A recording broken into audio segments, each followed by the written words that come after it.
Hello everyone, welcome to English lens channel.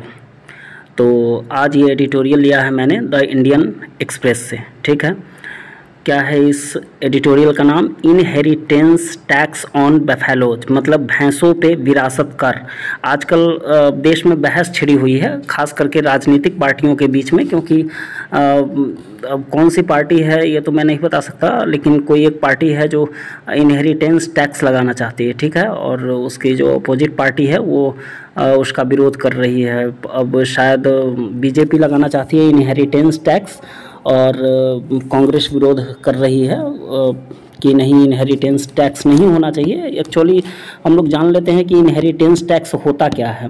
जो आपके पास संपत्ति है ना, जो भी संपत्ति है उस पर जो सरकार कर लगाती है, टैक्स वसूलती है, उसको इनहेरिटेंस टैक्स बोलते हैं।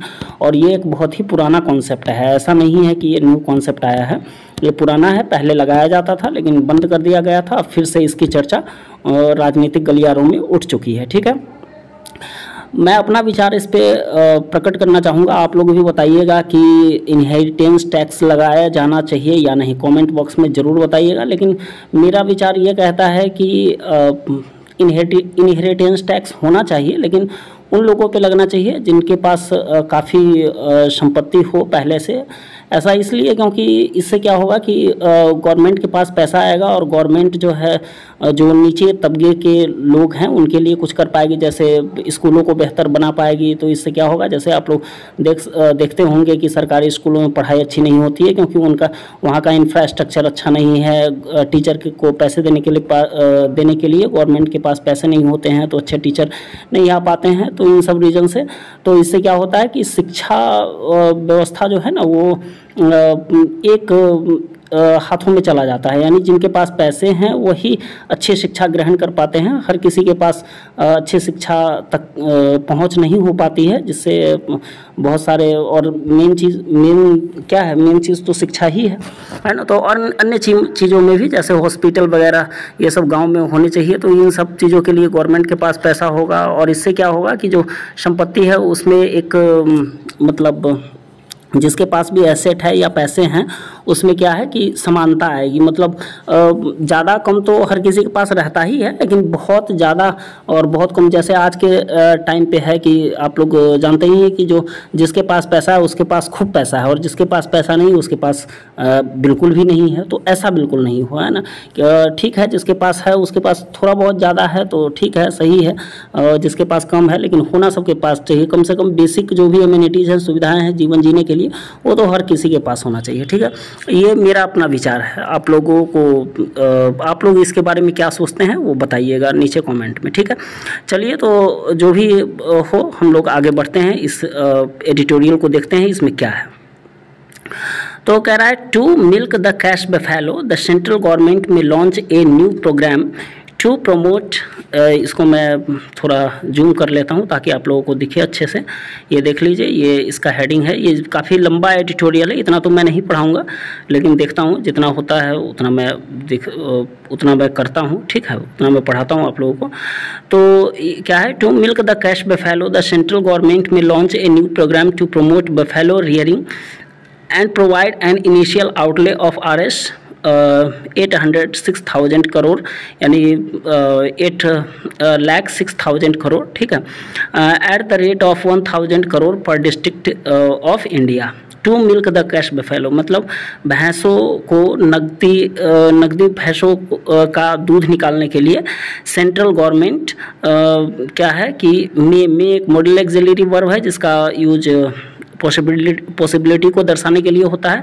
काफ़ी ज़्यादा पॉसिबिलिटी को दर्शाना हो तो उसमें मे का यूज होता है। ठीक है, लॉन्च मतलब लॉन्च करना, न्यू प्रोग्राम मतलब नया प्रोग्राम, प्रमोट करने के लिए, प्रमोट करना आप लोग जानते ही हैं, मतलब बढ़ावा देने के लिए। ठीक है, बफेलो रियरिंग मतलब भैंस पालन। ठीक है, रियरिंग मतलब पालन होता है।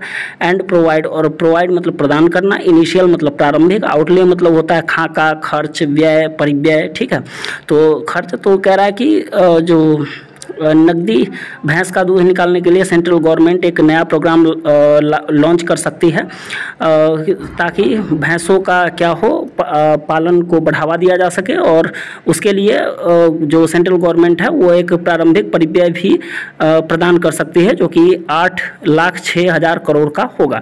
ठीक है, और भारत में जितने भी डिस्ट्रिक्ट है वो हर डिस्ट्रिक्ट को 1,000 करोड़ के रेट पे प्रोवाइड किया जाएगा, यानी हर डिस्ट्रिक्ट को 1,000 करोड़ दिया जाएगा। ठीक है, मेल बफेलोज में replace mechanized plow for farming, saving diesel.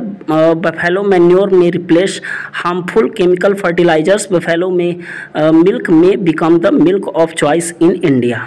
ठीक है, मेल मतलब आप लोग जानते हैं जेंडर, मेल फीमेल, तो यहाँ पे मेल बफेलो की बात हो रही है। ये क्या कर सकता है, तो मैकेनाइज्ड जो मशीनों से चलने वाले हल हैं उनको क्या कर सकता है, रिप्लेस कर सकता है। ठीक है, मतलब उसके जगह पे जो अभी मशीनों से जो हल चल रहे हैं उसके जगह पे क्या हो सकता है कि मेल बफेलो आ सकते हैं और वो फिर से जैसे पहले हुआ करता था फिर से हल चला सकते हैं फार्मिंग के लिए, किसानी के लिए। इससे क्या होगा, डीजल सेविंग डीजल को बचाते हुए डीजल बचेगा। ठीक है, बफेलो मैन्योर में रिप्लेस, और बफेलो का जो भैंस का जो खाद है, मैन्योर मतलब होता है खाद। ठीक है, ये क्या है, जो नुकसानदायक, हार्मफुल मतलब नुकसानदायक, केमिकल मतलब रासायनिक, और फर्टिलाइजर मतलब कीटनाशक। ठीक है, तो जो नुकसानदायक रासायनिक कीटनाशक है उसके जगह पे किसका यूज हो सकता है, तो भैंसों के खाद का यूज हो सकता है। और बफेलो मिल्क में become the milk of choice in India, और जो भैंस का जो दूध है वो भारत में क्या हो सकता है, मिल्क ऑफ चॉइस बन सकता है, मतलब पसंद का दूध बन सकता है। जैसे भैंसों पहले कैसे हुआ करता था, आजकल तो पाउडर वगैरह का दूध मिलता है, लेकिन पहले कैसे हुआ करता था, हर जगह भैंस का दूध आसानी से मिल जाता था। तो वही यहाँ पे कह रहा है कि हो सकता है कि फिर से ऐसा हो। मतलब ये एक तरह का ये पी चिदम्बरम है, कांग्रेस के लीडर हैं, तो उन्होंने ये लिखा हुआ है, तो ये एक तरह से तंज कस रहे हैं, मतलब ये मजाकिये वे में इन चीज़ों को लिख रहे हैं। ठीक है, चलिए आगे देखते हैं। तो क्या है नेक्स्ट में, what is the most debated issue in fiercely contested Lok Sabha elections that are underway. कह रहा है कि व्हाट इज क्या है, मोस्ट मतलब सबसे ज़्यादा, डिबेटेड मतलब बहस वाला, इशू मतलब मुद्दा, इन मतलब में, फियर्सली मतलब प्रचंडतापूर्वक, काफ़ी भीषण तरीके से, कॉन्टेस्टेड मतलब जो लड़ा जाने वाला है। ठीक है, लोकसभा इलेक्शन, लोकसभा का चुनाव, दैट आर अंडरवे, जो अभी अंडरवे मतलब जो अभी चल रहा है, जो चालू है। ठीक है, तो कह रहा है कि अभी जो भीषण तरीके से लड़ा जाने वाला जो लोकसभा चुनाव है जो कि अभी चल रहा है, उसमें जो सबसे ज़्यादा बहस वाला मुद्दा है वो कौन सा है। On one side is mister Narendra Modi and few allies. ठीक है, एक साइड पे ये क्या हो गया, हाँ, एक साइड पे क्या है, मिस्टर नरेंद्र मोदी हैं और उनके कुछ एलाइज हैं, मतलब उनके कुछ सहयोगी हैं। ठीक है, on the other side is a multi pronged challenge spearheaded by mister Rahul Gandhi and powerful and independent state specific commanders. और दूसरी साइड क्या है कि मल्टी मतलब बहु, प्रोंग्ड मतलब होता है, प्रोंग मतलब तो वो वैसे कांटा होता है, लेकिन यहाँ पे होगा प्रोंग मतलब आयामी, जिसके बहुत सारे आयाम हो। ठीक है, मल्टी प्रोंग्ड मतलब बहुआयामी, चैलेंज मतलब बहुआयामी का मतलब क्या होता है, जो हर तरह से घिरा हुआ हो। ठीक है, चैलेंज मतलब आप लोग समझ ही रहे हैं, चैलेंज, और स्पीयर हीडेड मतलब संचालित किया जाना। ठीक है, राहुल गांधी पावरफुल मतलब शक्तिशाली, इंडिपेंडेंट मतलब स्वतंत्र, स्टेट मतलब राज्य, स्पेसिफिक मतलब विशिष्ट, कमांडर मतलब कमांडर। तो दूसरी साइड क्या है कि एक बहुआयामी चैलेंज है, यानी चुनौती है, जिसको कि मिस्टर राहुल गांधी के द्वारा संचालित किया जा रहा है। ठीक है, और एक शक्तिशाली और स्वतंत्र स्टेट स्पेसिफिक कमांडर है। ठीक है, तो चलिए नेक्स्ट पैराग्राफ को देखते हैं। Each of the challengers has raised vital issues on employment, inflation, communal divide, inequality, weaponization of laws and misuse of investigation agencies, crime against women, Chinese troops occupying Indian territory, discrimination in the devolution of funds and subjugation of the media, ठीक है, तो जितने भी Challengers हैं, challenge देने वाले जितने भी हैं, ईच ऑफ द चैलेंजर्स मतलब हर चैलेंजर्स ने क्या किया है, रेज किया है, मतलब उठाया है। क्या उठाया? वाइटल मतलब महत्वपूर्ण, इशूज मतलब मुद्दे। तो हर चैलेंजर्स ने बहुत ही महत्वपूर्ण मुद्दे उठाए हैं, जैसे कि अनएम्प्लॉयमेंट मतलब बेरोजगारी, इन्फ्लेशन मतलब महंगाई, कम्युनल डिवाइड मतलब कम्युनल होता है सांप्रदायिक, डिवाइड मतलब बंटवारा, ठीक है। तो सांप्रदायिक बंटवारा, और इनइक्वलिटी मतलब असमानता, वेपनाइजेशन मतलब हथियारीकरण, लॉज मतलब कानून, कानून का हथियारीकरण का मतलब हुआ कि कानून को हथियार के रूप में यूज करना, ठीक है। And misuse of investigation agency, जो भी जांच की वाली एजेंसियां हैं उनका दुरुपयोग करना, मिसयूज, ठीक है। क्राइम अगेंस्ट वुमेन मतलब औरतों के जो विरुद्ध है वो क्राइम। चाइनीज ट्रूप्स, जो चाइनीज सैनिक हैं उनके द्वारा इंडियन क्षेत्रों, टेरिटरी मतलब होता है क्षेत्र, भारतीय क्षेत्रों पे कब्जा जमा लेना, ऑक्युपाइंग मतलब कब्जा कर लेना, ठीक है। Discrimination in the devolution of funds, devolute fund मतलब होता है फंड धन, और डिवोल्यूशन मतलब होता है हस्तांतरण, मतलब एक जगह से दूसरी जगह जो हम भेजते हैं उसको हस्तांतरण कहते हैं, मतलब दूसरे के हाथ में देते हैं। तो धन के हस्तांतरण में क्या है? डिस्क्रिमिनेशन, डिस्क्रिमिनेशन मतलब भेदभाव, ठीक है। एंड सब्जुगेशन मतलब होता है अधीनता ऑफ द मीडिया, मीडिया का मतलब मीडिया को अपने अंडर में, मीडिया के अधीन होना, ठीक है, मीडिया को अधीन कर लेना, ठीक है। तो सब्जुगेशन ऑफ द मीडिया। तो कह रहा है mister Modi dismissed this issues as distractions, mister Modi ने डिसमिस कर दिया। यहाँ पे वर्ब के सेकेंड फॉर्म का यूज है सब्जेक्ट के बाद, तो सिंपल पास्ट टेंस है, और उसमें हैज और प्लस वर्ब का थर्ड फॉर्म था तो वो प्रेजेंट परफेक्ट टेंस था, ठीक है। तो मिस्टर मोदी ने डिसमिस कर दिया है इन मुद्दों को नकार दिया है। क्या कहते हुए? तो डिस्ट्रैक्शन बताते हुए कि ये तो मतलब धन, ये तो डिस्ट्रैक्ट करने वाले यानी ध्यान को भटकाने वाले मुद्दे हैं, इनको हटाओ। तो इनको दरकिनार उन्होंने कर दिया है। ही डेफ्टली साइड स्टेप्ड देम, उन्होंने बहुत ही चतुरतापूर्वक, डेफ्टली का मतलब होता है, डेफ्टली एक एडवर्ब है जिसका मतलब होता है, क्यों एडवर्ब है? क्योंकि इसमें एलवाई लगा हुआ है, ठीक है। तो उन्होंने बहुत ही चतुरतापूर्वक क्या किया? इसको साइड स्टेप कर दिया, मतलब इसको दरकिनार कर दिया इन मुद्दों को। Clean bowled the combined opposition Ella, Mr. Jasprit Bumrah and set the narrative with a truly inspired idea, inheritance tax on buffaloes। कह रहा है कि उन्होंने क्लीन बोल्ड कर दिया जो कंबाइंड, जो इकट्ठे अपोजिशन वाले हैं उनको, किसकी तरह? तो मिस्टर जसप्रीत बुमराह की तरह, जैसे जसप्रीत बुमराह मतलब किसी को बोल्ड कर देते हैं उसी तरीके से। और इन्होंने एक नई कहानी सेट कर दी है। कैसे? तो विद ए ट्रूली इंस्पायर्ड, एक सच्ची, इंस्पायर मतलब प्रेरित करने वाला जो विचार है उससे। वो कौन सा विचार है? तो इनहेरिटेंस टैक्स ऑन बफेलोज, मतलब भैंसों पे इनहेरिटेंस टैक्स लगाना, उससे। तो कह रहा है एडिटोरियल में लिखा है, I suspect the idea was born out of years of research into entire political science। I suspect मतलब ये क्या है? सब्जेक्ट के बाद वर्ब के फर्स्ट फॉर्म का यूज है, यानी सिंपल प्रेजेंट टेंस, ठीक है। तो मुझे संदेह है कि जो ये आइडिया है, ये विचार है, इसका जन्म जो पूरा का पूरा पॉलिटिकल साइंस है, राजनीतिक विज्ञान है, उसमें वर्षों के रिसर्च होने के बाद ये आइडिया जो है वो बॉर्न आउट हुआ है, मतलब इसका जन्म हुआ है, मतलब ये बाहर आया है, ठीक है। There is a nationwide animated debate on the question, will the Union Finance Minister levy an inheritance tax on buffaloes?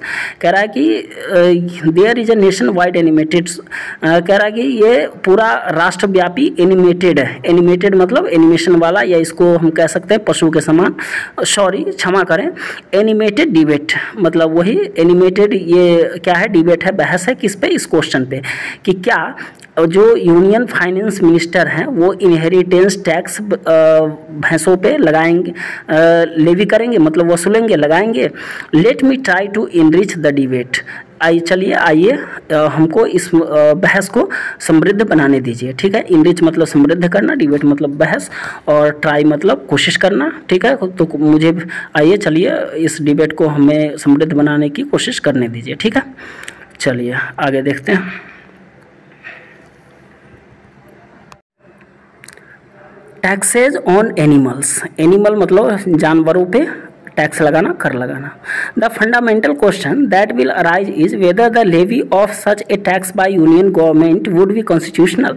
कह रहा है कि जो मूलभूत प्रश्न तो यही उठता है, फंडामेंटल मतलब मूलभूत, मौलिक, ठीक है, प्रश्न तो यही उठता है, दैट विल अराइज इज जो उठेगा वो क्या है कि whether the levy of such a tax, कि क्या इस प्रकार के टैक्स का वसूलना यूनियन गवर्नमेंट के द्वारा वुड बी कॉन्स्टिट्यूशनल, क्या ये संवैधानिक होगा। Entry 58 of list 2 of 7th schedule reads taxes on animals and boats. कह रहा है कि जो 7वीं अनुसूची है उसका जो लिस्ट 2 है उसका 58वां 58 वाला एंट्री जो है वो ये कहता है कि वो क्या कहता है, टैक्सेज ऑन एनिमल्स मतलब जानवरों पे कर और बोट्स पे कर, ठीक है। Prima facie the power to levy a tax on animals is reserve to the state government. Prima facie का मतलब होता है प्रथम दृष्टि में, ठीक है। तो प्रथम दृष्टि में जो पावर है इस जानवरों पे टैक्स वसूलने का वो रिजर्व है, आरक्षित है, किसके पास, तो स्टेट गवर्नमेंट के पास, ठीक है। पर कॉन्ट्रा का मतलब होता है इसके विपरीत, ठीक है, इसके विपरीत। द सेंट्रल गवर्नमेंट में justify the tax under entries 86, 87 और 88 of list 1 that deal with respectively tax on capital value of assets, state duty and duties in respect of succession to property.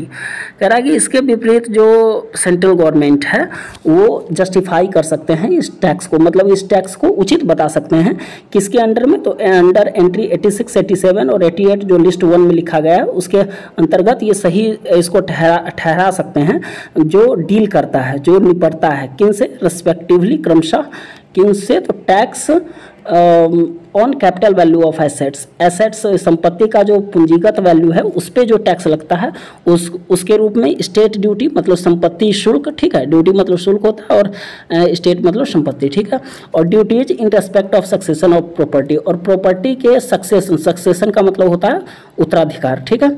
तो संपत्ति के उत्तराधिकार के रेस्पेक्ट में जो duty है उसमें ये क्या कर सकते हैं, इसको उचित ठहरा सकते हैं।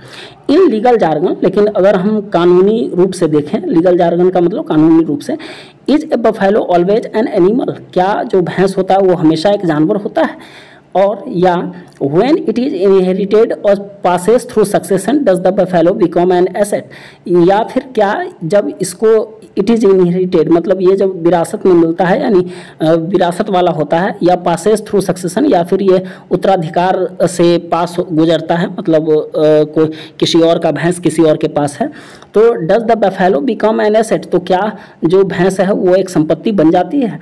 The question may require a presidential reference to the Supreme Court and a decision by ये कॉन्स्टिट्यूशन बेंच। इस प्रश्न को क्या हो सकता है, जरूरत हो सकती है राष्ट्रपति के रेफरेंस की, संदर्भ की सुप्रीम कोर्ट के लिए, और एक निर्णय किसके द्वारा, तो जो संवैधानिक पीठ है उसके द्वारा एक निर्णय दिया जाएगा, तो निर्णय जो आएगा उसकी जरूरत इस क्वेश्चन को हो सकती है। The animal spirits of senior council will be in full play, जो एनिमल स्पिरिट है मतलब जानवरों वाला आत्मा है, जो सीनियर लोग हैं, सीनियर काउंसिल हैं, उनका ये फुल प्ले में होगा यानी पूरी तरह चलेगा, ठीक है।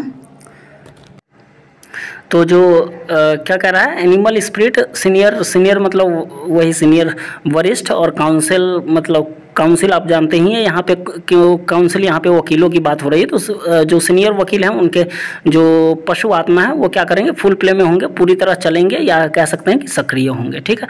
तो वीडियो काफ़ी लंबी हो गई होगी, यहीं तक रहने देता हूँ। हालांकि ये एडिटोरियल तो काफ़ी लंबा है, अगर मैं इसको पूरा पढ़ाऊँ तो 1 घंटा का वीडियो बन जाएगा, लेकिन आप लोग वीडियो पूरा देखते नहीं हैं तो फिर पूरा पढ़ाने का कोई फ़ायदा है नहीं, तो इसको यहीं पर रुकता हूँ मैं। आज के लिए इतना ही। वीडियो पसंद आएगी तो लाइक ज़रूर कर दीजिएगा और चैनल को सब्सक्राइब कर लीजिएगा।